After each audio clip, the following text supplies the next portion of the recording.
Coach at Rising Sun. Chris, where are you? Chris is a Shakamak Laker, 4-year starter for the Lakers. Went to Wabash College. You may be the smartest guy up here. Okay. Undergraduate assistant at Wabash. Went as an assistant at Tri-Central. South Putnam. At South Putnam, he was the head coach of 2 state championship softball teams. Last year in his first season as the head coach at Rising Sun, he led them to the sectional finals. Please welcome Chris Jones. You're welcome. First off, I'd like to thank Coach Lovell again for being here. I think, like many of the coaches said before, him being here makes it an even more special night. So it's I've heard your voice on the radio a lot. I got the opportunity to meet him for the first time. So much. But you know, it's kind of a neat thing to have him here, and all the guys from OA that put this on. You know, Ace, we appreciate it, and it's a great event. And next year, my goal is to have some more Rising Sun people here, and for me to hopefully be here as well. So, if I'm not here, maybe they'll be here. I don't know how that works. So, maybe you brought the wrong guy. But I do appreciate it getting to be here tonight. And Ace told me since I was the first one to speak on the second session, I get to go the longest. So that's what he told me. I don't know how that works. But I have one of my assistant coaches with me tonight, and I would say probably if I'm the smartest guy here, he would have to be the second smartest. Coach Brian Graham's our JV coach / varsity assistant / freshman coach. He's got a lot of roles, / assistant AD, technology coordinator. Yeah, small school. The guy does everything. But in all honesty, with last year being my first year, I couldn't ask for a better guy to be my assistant and my friend. And probably the latter would be the most important to me personally. But I was very fortunate to fall into a role where you had a guy who knew so much about this area and the coaches here and how great these guys are, and it's an honor to be up with these guys. It really, truly is. But again, to have him, he is really a blessing for Rising Sun High School and someone I hope to keep around as long as I'm here, and I hope to be here a while, so hopefully Coach Graham continues. Another guy who's not here is a volunteer. His name's Scott Chipman. He helped out last year with us a lot, and with only 2 paid positions currently for us, it's nice to have another set of eyes. And for those of you that have bigger staffs and more players, I think you understand what I'm talking about. The more eyes you have out there, the better. And Coach Scott Chipman's been a really blessing to me to be able to come in when he can and give his time. I think we might get him to the point where you might see him on the bench a little bit more because he's getting a little bit of fever. He's getting a little tired of sitting behind the bench. So he might be on the bench. So you might figure out who I'm talking about at some point. If not, he's some guy sitting in Rising Sun gear directly behind the bench, talking to the kids. That's who Scott Chipman is. But those guys have been great for me. As far as our team goes, last year we were 6-17, which doesn't sound that great. But when I got there, they had won 2 games the previous year, so I think 6-17 was a pretty good accomplishment for really nobody with any varsity experience. And it was nice to see them grow last year. Unfortunately, we ran into the Twisters in the sectional championship, and they just wouldn't let us win it. I don't really know why. I talked to Coach Mormon, talked to his son, and for some reason they just wouldn't let us win it. And I don't blame them because I'm as competitive as anyone else.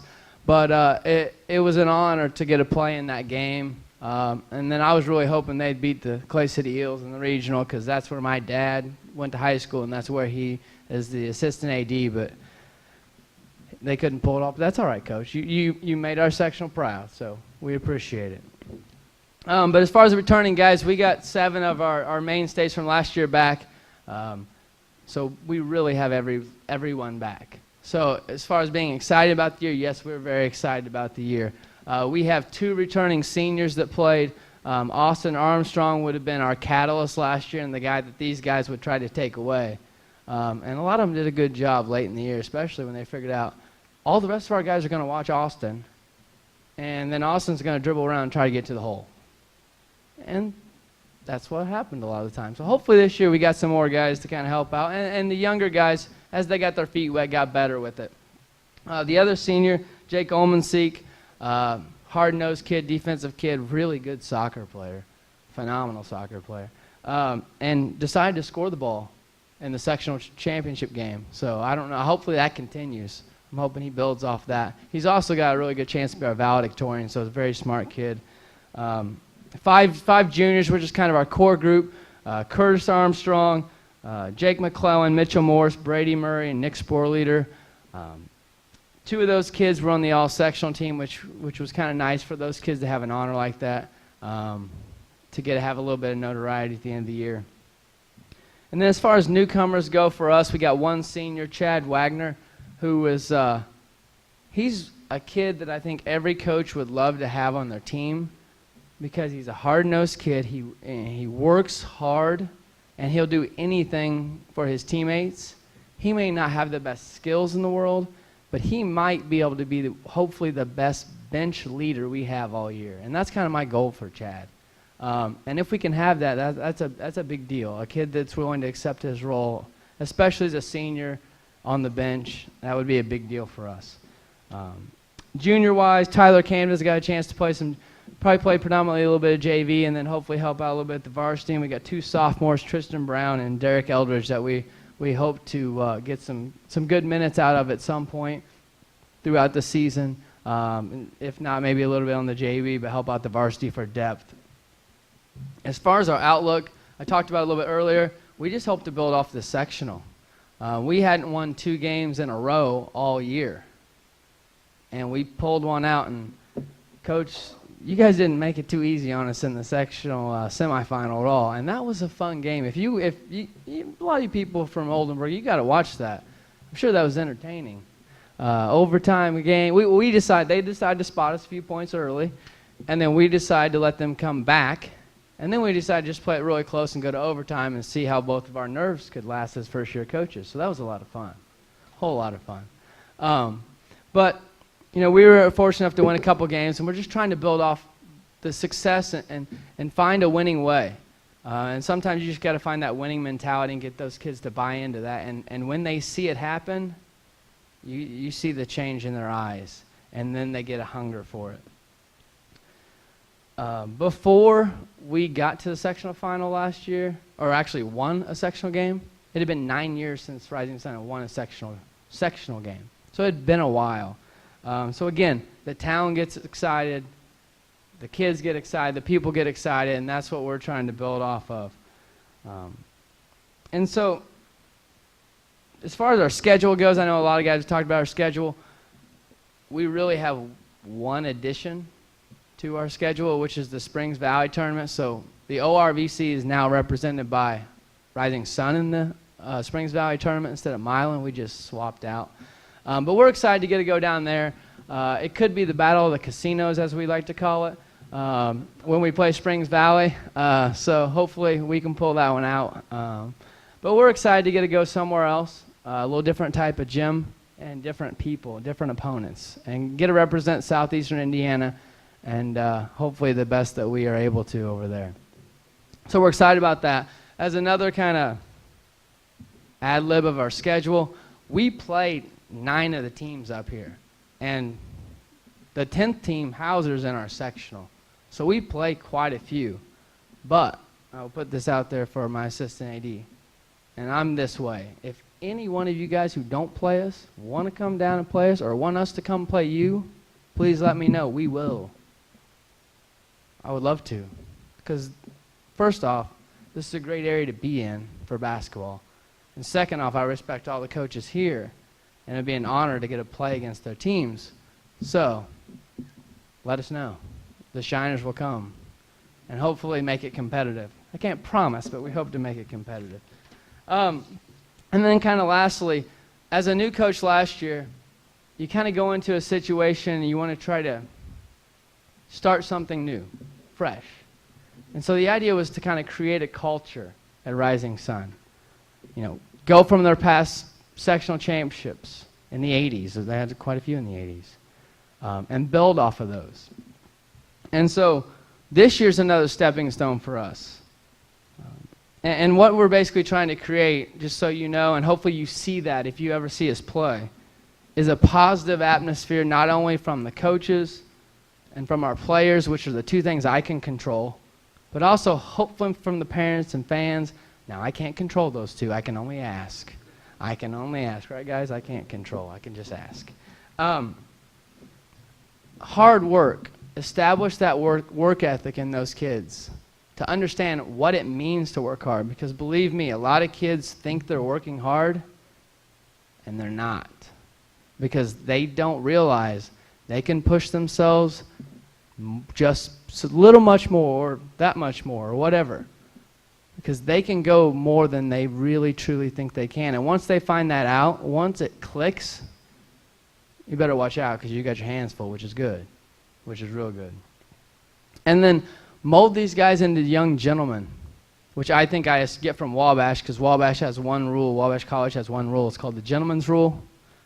And that's it. If you went to other colleges, I'm sure you had a book. They got like a sentence. And it is, one must act as a gentleman both on and off the camp. One must act as a gentleman both on and off the campus at all times. Period. Simple rule and concept. Right? Written down, it looks simple, but it's difficult to accomplish. So hopefully we're graduating young men that become gentlemen and that are true student athletes, because if they don't get the grades, they can't play. And a rising sun, if you get an F, you're done. 1. So it's not like that everywhere. I don't know all the particular rules these guys have to abide by, but 1, you're done. I like it because it puts some ownership on the kids.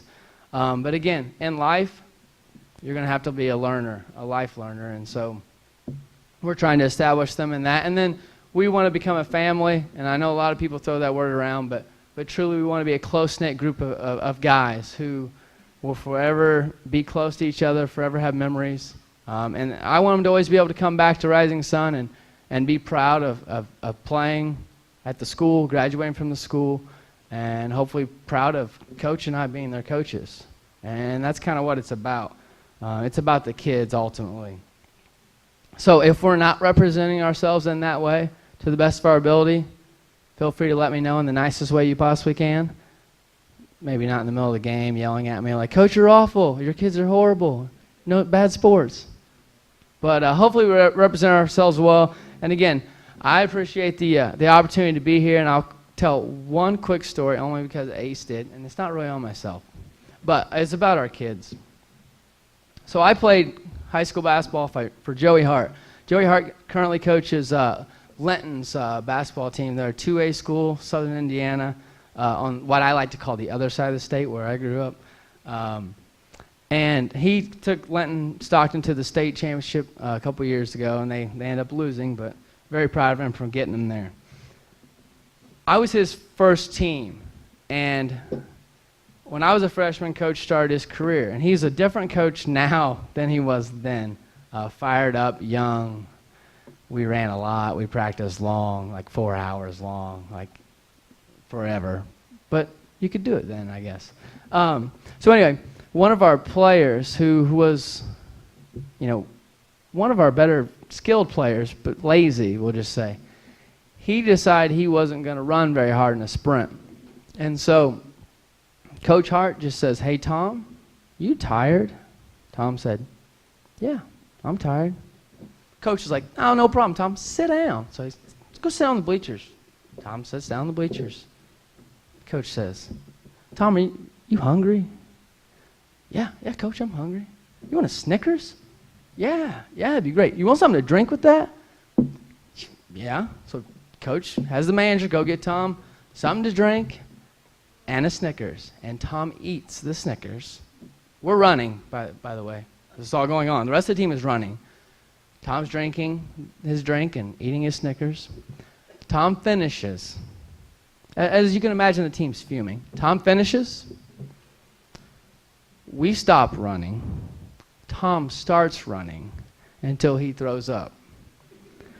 And so I tell that story usually every year to my kids, who will refuse to eat anything I try to give them before or after practice in fear that I'm going to make them run and throw that up. I would never do that, but I like to tell that story because it always gets them wondering, like, why would you do that? I don't know. The kid was lazy, made bad decisions. but he grew up, and he was a pretty good player for us. So, again, thank you guys very much for having us. It's truly an honor. Look forward to coaching against some of these guys. It's going to be a big-time challenge because it's not easy. I'd like to triple our win total from last year like we did the year before, but I cannot make any promises. That's going to be pretty difficult to do. So, like I said, thanks a lot. Hopefully, I'm welcome back next year, and I'd hopefully bring back some Shiner fans. So, thanks, guys. Thank you, Coach. Well done.